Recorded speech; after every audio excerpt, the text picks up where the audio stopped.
Hi, this is Rich Brooks of Flyte New Media. We're a web design and internet marketing company.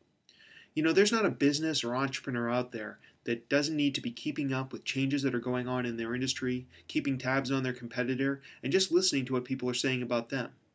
Nonprofits also should be paying attention to news stories, blogs, tweets, and discussions about that affect their mission and also about the people they're trying to help. Luckily, there are a lot of tools out there that make this a simple task. One of my personal favorites is Google Alerts. Google Alerts will send you regular email digests of news stories, blogs, tweets, videos, and more that match the conversations you want to know more about. Setting up Google Alerts is simple. Just go to google.com/alerts. You'll need to be logged into your Google account, but if you have a Gmail address, you already have a Google account. Once there, you can type in your search terms.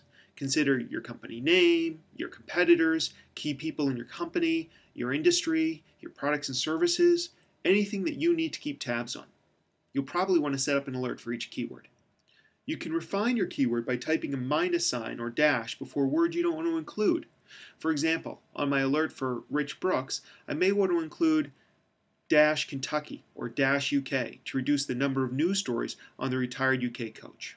You can further refine the results by changing the type of information retrieved, how often your email should come, and how many items should be included. The service is both free and invaluable. While Google Alerts isn't the only tool out there that provides this type of service, it's one of my favorites. That's it, pretty straightforward. This has been Rich Brooks of Flyte New Media. If you have any questions on setting up your own Google Alerts or other things you can be doing online to build your business, please reach out to us. You can find us on the web at www.flyte.biz and reach out to us on our contact form. Thanks. Have a great day.